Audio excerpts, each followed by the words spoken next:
This might be helpful for you if you're wondering what graduate school is really like. Number one, I had no idea how intense school was going to be. Now, I did have some people tell me, oh, you know, grad school is going to be hard, you're going to have to study more, which I was not new to studying. I've always had to study really, really hard to get good grades, so I figured, okay, how much more intense can it be?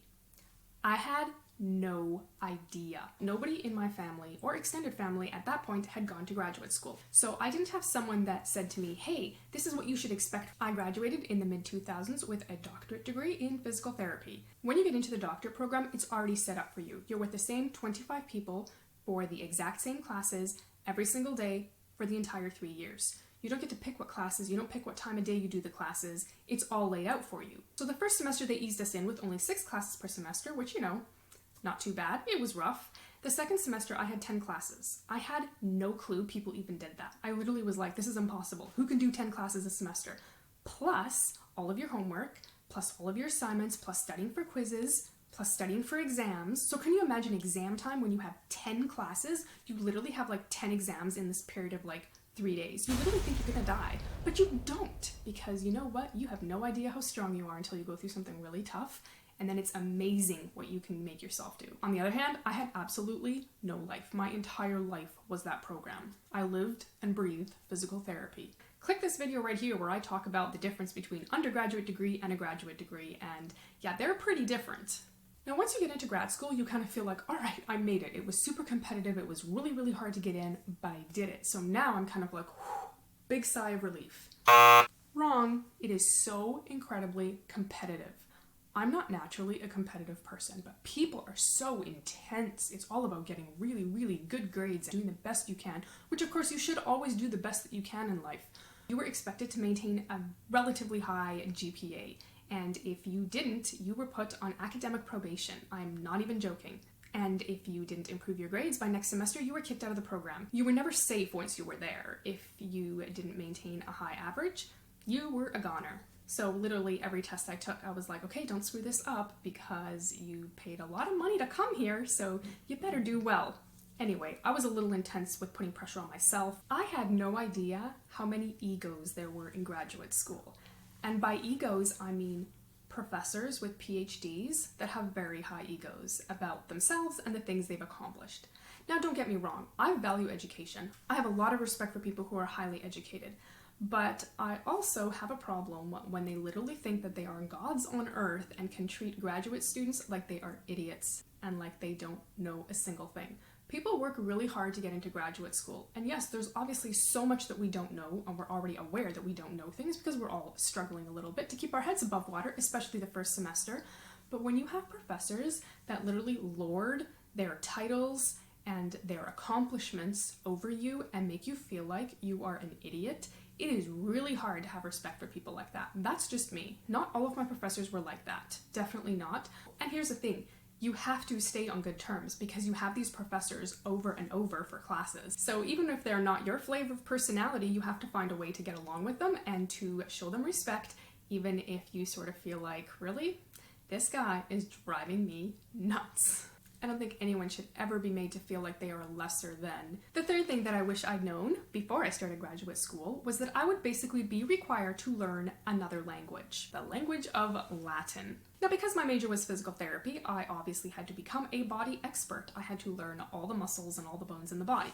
So we're going to take the example of muscles. There are approximately 650 muscles in your body. I had to learn the origin, the insertion, the innervation, and the action of every single muscle. Gross anatomy completely has its own language. So for example, let's talk about the muscle, flexor carpi radialis. You're probably saying, what on earth is she talking about? It doesn't even sound like she's speaking English, and I'm really not. So picture the muscle right here. So the first part of the word, flexor, is actually a derivative from Latin, and it means bender. Carpi is the modern Latin word, and it means wrist. And radialis refers to the position of the muscle on the body, which would be the radial side of the forearm. So when you break it down, it does make sense, but when you're first learning it, none of it makes any sense at all, and you feel like you have no idea what you're even studying.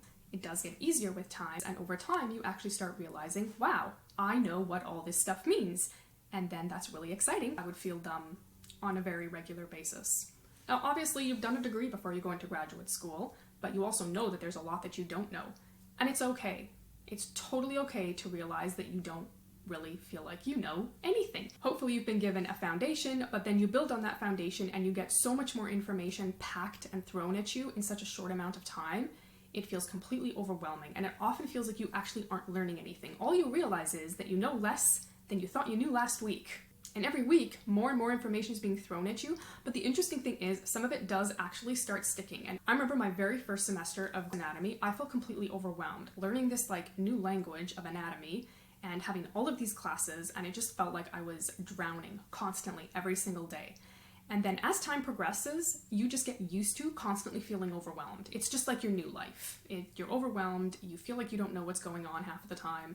And then after you've completed your first year, you look back and you realize, oh my goodness, I've completed an entire year of graduate school. I'm still breathing, I'm still alive. And now I actually know what a lot of this stuff is. It's making sense to me. And number 5, I had no idea how time-consuming my thesis project would be. The research that you have to do for a thesis project is completely overwhelming. And so you're basically working on your thesis during your free time. I was like, you've got to be kidding. When am I going to have time to squeeze in doing all this research for a thesis and then writing up my entire paper and presenting it before I graduate when I'm already taking so many classes and I'm so busy with lab work and papers and all the stuff that comes along with graduate school. You kind of think that they're joking and they're going to say, haha, psych. Actually, what we mean is you're going to have this entire semester blocked off and you're not going to have a single class and you're going to get time to work on your research. Yeah, no, that's not at all what happens. If you don't love statistics, it's really hard to get yourself into the mind frame of, okay, how does a researcher think? How do I approach this project? How do I approach this hypothesis? Because you have to start thinking the way that a researcher thinks, and that's really hard, even though you've taken your statistics class. Now, the good thing is you did have a faculty member that you could discuss your project with. I mean, they certainly weren't doing your project for you, and they didn't give you ideas per se, but they did help guide you a little bit to say, okay, well, think along these terms, or think along this term, or, you know, I read through your paper, it's terrible, you need to redo it. And then once your research was actually done, you had to take all of that information and then you had to put it on paper. That has to make sense to someone that's actually going to sit down and read it and listen to you talk about it. So the whole research paper was just this other enormous hurdle that you had to jump over. And here's the crazy thing. Even if you passed all of your classes, if you presented your research and they were like, no, sorry, that sucks, you had to go back and fix your research before you could graduate, which means you couldn't start working until you finished your thesis paper. I actually still remember to this day what I wore when I presented my research paper. Isn't that kind of weird? I tried to block a lot of that day out of my memory, to be honest. And then you just keep your fingers crossed. And you're hoping, oh, please pass me, let it be good enough, because you just want to graduate and go back home and start working. You don't want to spend another semester working on the freaking project. But you know what? I did get through it, and you will too. If you are in grad school right now, don't lose hope, because it will end at some point. It doesn't feel like it's going to, but it will. Go ahead, click the subscribe button, and don't forget to tap on the notification bell so you'll be alerted every time I upload a new video.